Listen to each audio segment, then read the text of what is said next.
So I want to give you a bit of a history of theories of suffering. And I'm going to compare the Marxist theory of suffering to the Judeo-Christian theory of suffering. And the Judeo-Christian, and the reason I'm doing that is because I think the Judeo-Christian theory of suffering is actually one of the foundation stones of our entire culture. And so it actually matters why you think there's suffering.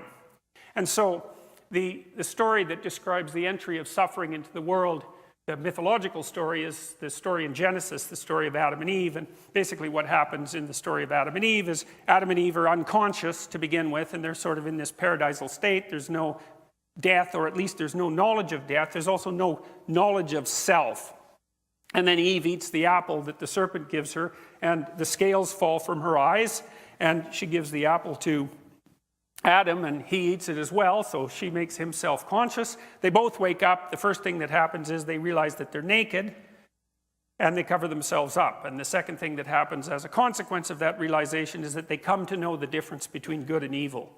And, I mean, that's an insanely complicated story that's dealing with a absolutely incomprehensible number of complex phenomena simultaneously, but it basically goes something like this, is that to be aware that you're naked is to be aware of your fragility and your mortality. When you have a nightmare about being naked in front of a crowd, it means that you're exposed to the crowd. All your flaws, all your mortal vulnerability is exposed to the crowd for them to see, for you to be ashamed of, for them to judge. That's partly why we're all clothed. That's partly why why clothing is a human universal. There's many human universals, by the way. Clothing is one of them, although it's used for many different purposes. So Adam and Eve cover themselves up, and so it's because they've realized that they're vulnerable. They're naked and vulnerable. That's self-consciousness. Human beings are self-conscious animals. We're really the only self-conscious animals. Other animals have the glimmerings of self-consciousness. Some of them can identify themselves in a mirror, for example, but we have whole theories of ourselves. We have whole articulated verbal and philosophical theories of what a human being is and what we each are as individuals. So really, those aren't in the same conceptual universe. It's a whole different, it's a qualitatively different issue in the case of human beings. We're self-conscious. Self-consciousness loads on trait neuroticism, technically speaking, which means that self-consciousness is primarily something that manifests itself in the form of negative emotion. And we all know that. You're on stage, you get self-conscious. Is that a good thing? No. You can get so self-conscious that you're tongue-tied, right? It's not good. You don't want to be self-conscious on stage. Or maybe ever. You get self-conscious in the face of someone you're trying to impress. You turn all red, you stammer. It's like self-consciousness is a rough business. And it's no wonder, because you know yourself for the fragile fool that you are. It's even worse than that, because, see, it took me a long time to figure out why it was that when Adam and Eve woke up, they also developed the knowledge of good and evil. I just couldn't figure that out. It just didn't make sense to me. How self-consciousness, knowledge of vulnerability, and the knowledge of good and evil were tangled together. Or even really what the knowledge of good and evil meant. But I figured it out eventually. I thought, oh, I get it. It was like a real revelation to me. As soon as you know you're vulnerable, you know the difference between good and evil. Because as soon as you know you're vulnerable, then you know everyone else is. And as soon as you know that everyone else is vulnerable, you know how to hurt them. And so that means you consciously know how to bring suffering into being. And that's the knowledge of good and evil. And you know that because let's say that you're really good at torturing people. And there's no doubt a number of people in the audience who are actually quite good at that. And maybe you all have a bit of an affinity for it. If you're married, I'm sure your partner would testify to that. So if you're going to hurt someone, what you think essentially is, okay, what would really hurt me? And then you think, well, I'll just do that to them. It's like, that's a good theory. It's very sophisticated. So anyways, so what happens? Adam and Eve wake up. They weren't supposed to do this. God told them that they were going to be sorry if they did that, but they did it anyways because that's what people are like.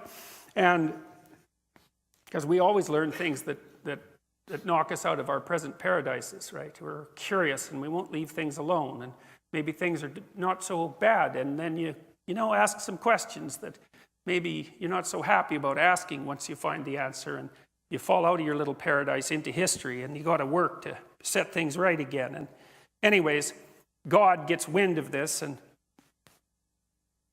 and he chases Adam and Eve out of the Garden of Eden. But he says some interesting things when he chases them out. He says, all right, now you know, what's the consequence of that? And he says to Adam, you're going to have to work. Now that's cool. That's really cool. Well, he is God after all. You know, so he knows what he's talking about. He says, you're going to have to work. So why would you have to work now that you knew you were vulnerable?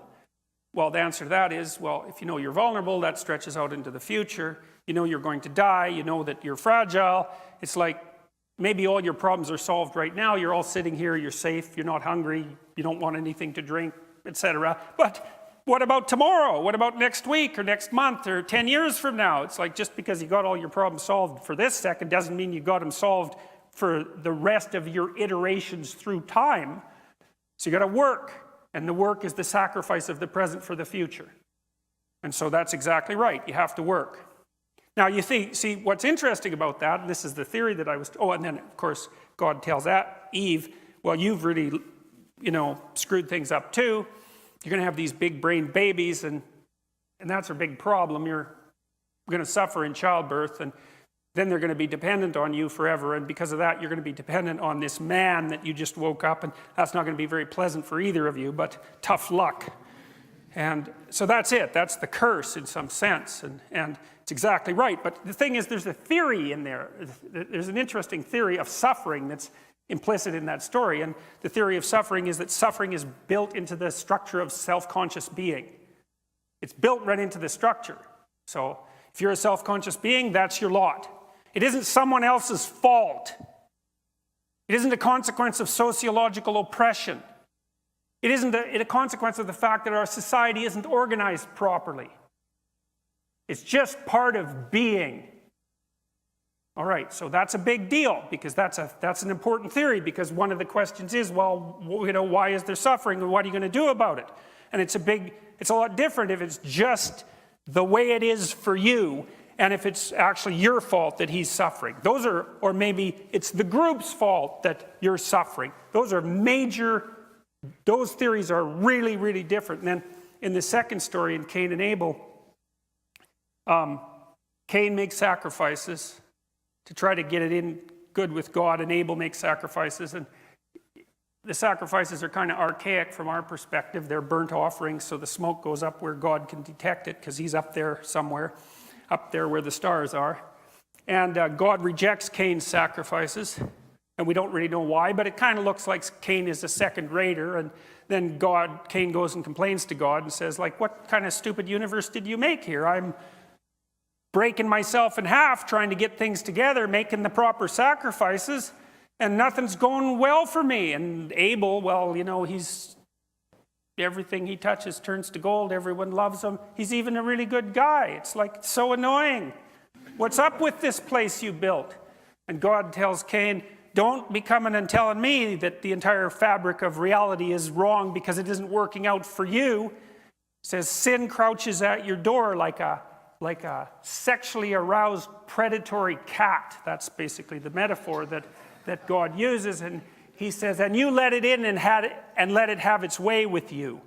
And that's really an interesting way of putting it, because what God says to Cain is that, you're all bitter and resentful, and really it's no wonder, because, things aren't going well for you.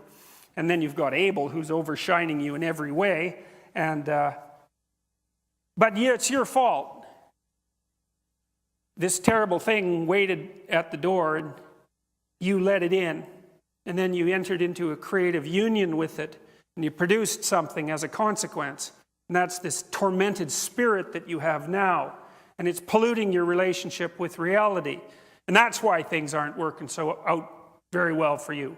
So go put yourself together before you come and tell me just exactly what's wrong with the structure of reality. And Cain isn't very happy about that, because really, is that really what you want to hear?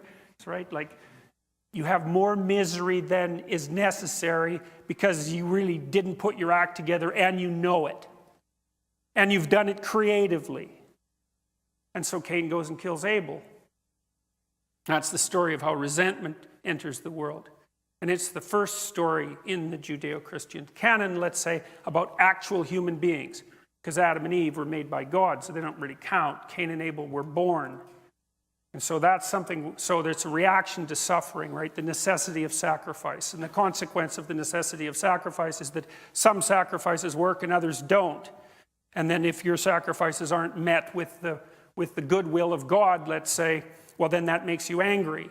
Well, of course it does. And you can take God out of the story if you want, if you're not happy with that kind of mythological or narrative statement, but it doesn't really matter, because the whole point is that if you make sacrifices, especially if they're second rate, things aren't going to go very well for you, and you're going to get bitter and resentful and murderous and maybe genocidal. And it's really interesting, because Cain has descendants, and if you transgress against them, they don't just kill you, they kill 7 of you, and then his later descendants kill 49 of you. There's this exponential growth of murderousness as a consequence of Cain's primal fratricide.